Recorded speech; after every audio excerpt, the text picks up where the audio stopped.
tudo bem com vocês? Então, hoje eu ia falar de série, mas teve um comentário que me chamou atenção e daí eu fiquei pensando, e daí a Ana Manita falou de maratona estrangeira, então eu vim falar do quê? Eu vim falar de como ler em outros idiomas. Eu acho que assim, tem duas maneiras de você começar a molhar o pé na água dessa vida. Tem dois jeitos de você ler tudo nessa vida, o meio físico e o meio digital. E agora o audiobook, mas assim, eu não recomendo o audiobook para iniciantes, eu não recomendo o audiobook para quem realmente não tenha um domínio muito maior da língua, porque você acaba realmente perdendo informações no meio do caminho. A partir do momento que você tem domínio da língua, você consegue realmente usar desse meio de leitura. Dois meios de você ler, o meio digital e o meio físico. No meio físico tem várias coisas. Você pode pegar um livro aleatório e começar a tentar ler. Pode ser que você se depare com um livro que seja difícil de você compreender a língua que ele está usando. Sejam as palavras, seja que seu vocabulário não tenha realmente chegado naquele mesmo ponto. Eu, particularmente, o que eu sempre indico, começa com livros mais tranquilos, então voltados para público mais jovem e vai caminhando conforme for o aumento do seu vocabulário. Para livros físicos. Essa é a minha indicação para livros físicos. Por quê? Natália da sétima série, quando foi ler o Gato Preto não é um conto difícil. Ele usa um pouco, sim, da língua do inglês antigo, porém, ele não é, assim, impossível de você ler. Porque qual é a diferença do inglês antigo para o inglês moderno, contemporâneo? Algumas maneiras de você escrever, algumas palavras de fato não são mais utilizadas hoje. Por exemplo, eu leio muito romance de época e eu acabo lendo romances de época em inglês. E algumas expressões usadas nos romances de época estão bem colocadas dentro do período que está sendo representado naquele livro. Então, 1800, 1700, etc. Então, é esse período mais ou menos do século XVIII, século XIX, dependendo do livro. Fortnight significa 14 dias, então 2 semanas. Essa é uma expressão que existe no inglês mais antigo e hoje não tem mais uso. Praticamente, ele caiu em desuso esse termo. E teve uma vez que eu usei isso numa redação na faculdade já. Eu escrevi, in a fortnight, blá blá blá blá blá, e daí eu coloquei, e o meu professor olhou para aquilo e falou assim, viu? Por que você escreveu essa palavra? Eu fiquei tipo, mas é porque significa 14 dias. E eu estou falando de um período de 2 semanas, ou seja, existe em vez de escrever 14 dias ou 2 semanas, eu escrevo uma palavra e eu economizo o cérebro. Mas ele achou engraçado porque não são palavras normais para um vocabulário moderno. Então, assim, é engraçado porque quando você começa a ler em outro idioma, você acaba aprendendo palavras que não necessariamente são normais. Então, principalmente dependendo do gênero que você lê. Aí o que eu digo, quando eu falo, não, leia livros um pouco mais simples, eu indicaria, por exemplo, O Pequeno Príncipe, que é um livro que todo mundo conhece, ou pelo menos eu acho que todo mundo deveria conhecer. Por mais que não seja um livro, assim, super inovador na face da Terra, eu acho que é muito legal, a história é muito divertida. E assim, existe filme, existe o livro em português, então você consegue fazer comparações entre as versões. Aqui eu tenho uma versão, é uma versão bonitinha, meio que de colecionador, de O Pequeno Príncipe em inglês. E eu tinha a versão em português, mas eu emprestei, ela nunca mais voltou, pois é. Mas de qualquer maneira, então assim, aqui você tem algumas palavras. Eu acho que esse livro é muito tranquilo de ler. Não tem nenhuma palavra que é muito fora da casinha.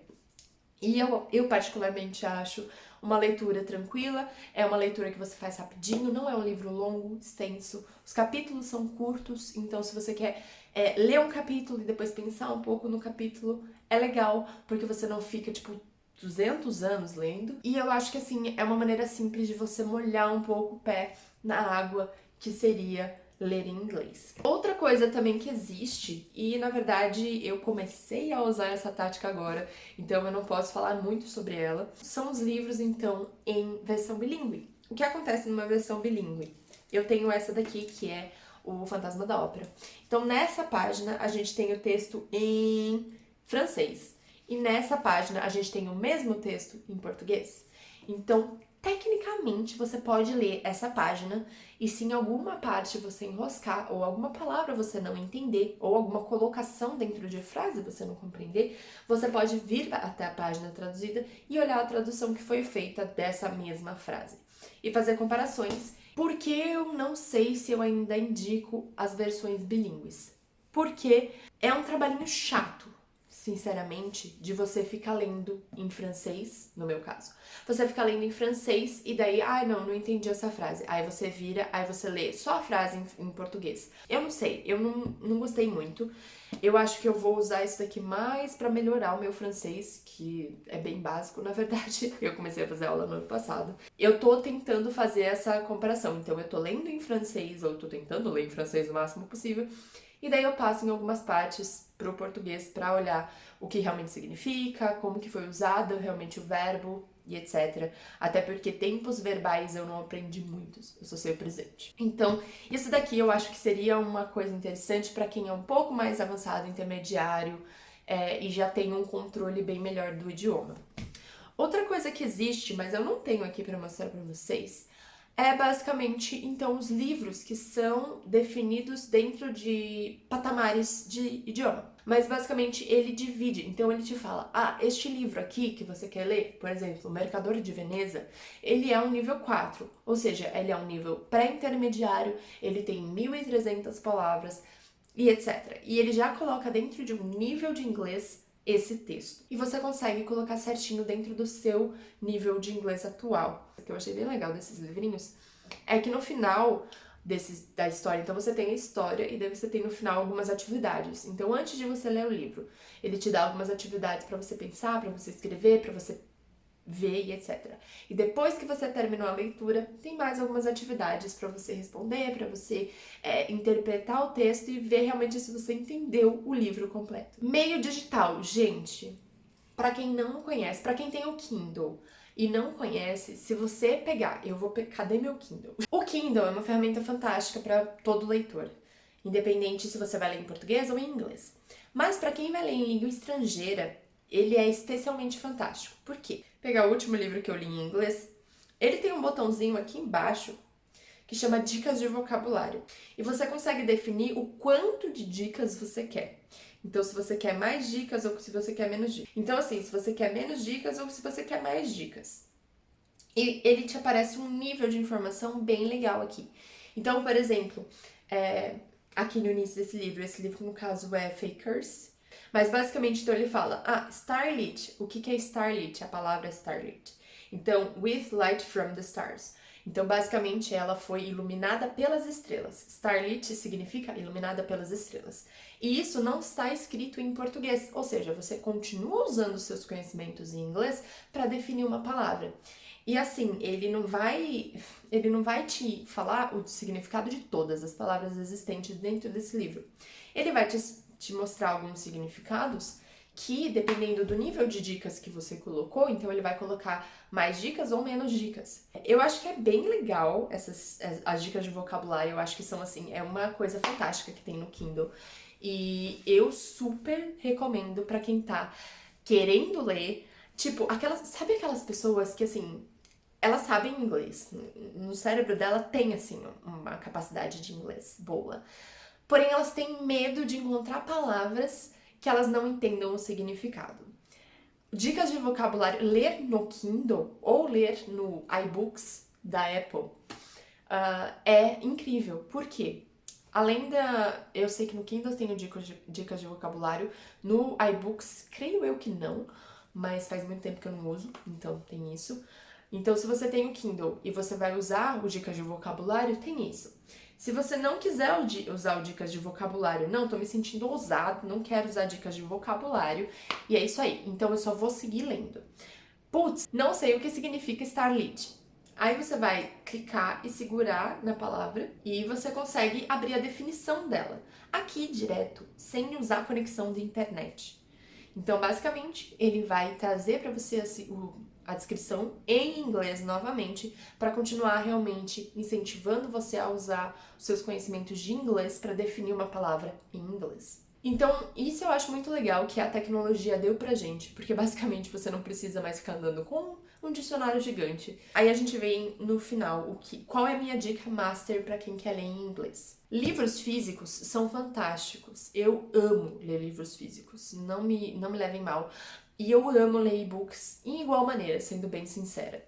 Eu acho e-books mais práticos, porque você consegue levar apenas esse lindo Kindle e ter 903 livros aqui dentro. Então eu acho muito bom em questão de praticidade, mas eu acho especialmente bom para quem tá querendo se aventurar nessas leituras em inglês e ainda não tem certeza que dá conta do recado. Além de dicas de vocabulário, além das definições que você consegue pegar por palavra dentro dos livros, você consegue também setar. Então, por exemplo, eu vi uma expressão que eu achei legal e que eu acho que dá para usar em outros lugares.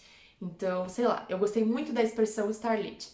E eu quero usar isso na minha vida. Só que assim, se eu não usar, se eu não ler toda hora essa palavra, talvez eu não grave. Então dá pra você grifar essa palavra e colocar num flashcard. Então, como é que funcionam os flashcards? Basicamente, os flashcards na frente você coloca a palavra, então starlit, e atrás você coloca a definição. Então, iluminada pelas estrelas. E você consegue estudar por esses flashcards. Então, se você definir alguns flashcards, depois você consegue abrir só os flashcards para poder fazer, tipo, como se fosse uma revisão das palavras legais que você gostou desse livro. Poxa, mas eu não tenho um Kindle. O aplicativo do Kindle tem exatamente as mesmas funções. Você ainda tem acesso a dicas de vocabulário, você ainda tem acesso às definições de dicionário, você ainda tem acesso à ferramenta dos flashcards. Então, eu acho fantástico, basicamente.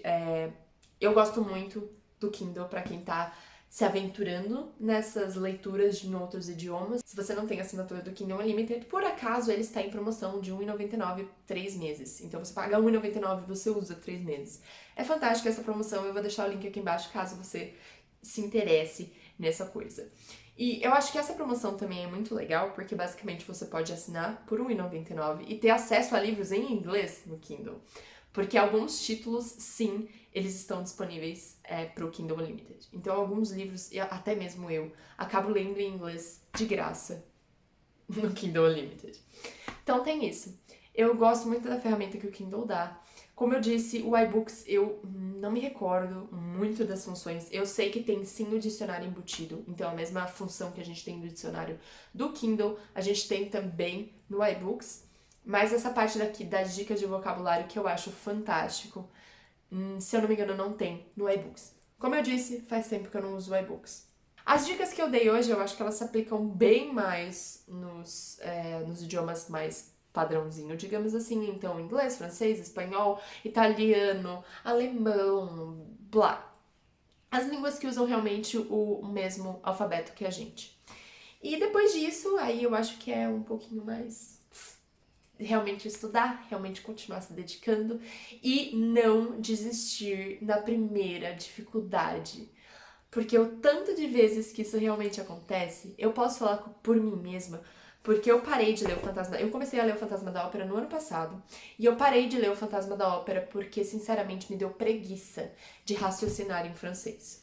E por isso, eu parei o Fantasma da Ópera, eu pretendo voltar a ler esse ano, e eu pretendo lê-lo na Maratona Estrangeira. Se vocês querem saber mais informação da Maratona Estrangeira, a Maratona Estrangeira ela é feita pela Namanita, a Tiny Owl e mais alguns instas, eu não lembro, eu sei que eu sigo a Namanita, por isso que eu sei da Maratona Estrangeira. Eu vou ver se ela fez um vídeo aqui no YouTube, se ela fizer, eu ponho aqui em cima. Se ela não tiver feito ainda, eu vou colocar o link do post dela do Instagram, onde ela falou mais detalhes sobre a Maratona Estrangeira. E é por isso que eu vou encarar esse bebê aqui e depois eu conto pra vocês. Aliás, eu vou fazer vlog pra vocês de como vai ser a minha experiência lendo um livro em francês quando a pessoa não fez nenhum ano ainda de francês. Pois é. Então é isso, gente. Eu espero que vocês tenham gostado. Se vocês tiverem qualquer dúvida, qualquer coisa, me deixem aqui nos comentários. Se vocês quiserem recomendações de livros específicos para algum tipo de nível, me deixa aqui nos comentários qual é o seu nível ou o quanto você se sente confortável com a língua. Eu acho mais importante o quanto você se sente confortável do que o nível em si. Mas o quanto você se sente confortável com a língua define o quanto você vai realmente insistir numa leitura que vai te desafiar. E quanto menos você estiver confortável, mais fácil é você desistir da leitura de fato. Então, deixem ou o seu nível, ou o nível do conforto, e daí eu posso pensar em alguns livros que eu já li em toda a minha vida literária, fora em inglês ou em espanhol, para poder indicar para vocês. Então é isso, gente. Eu espero vocês no vídeo que vem e tchau!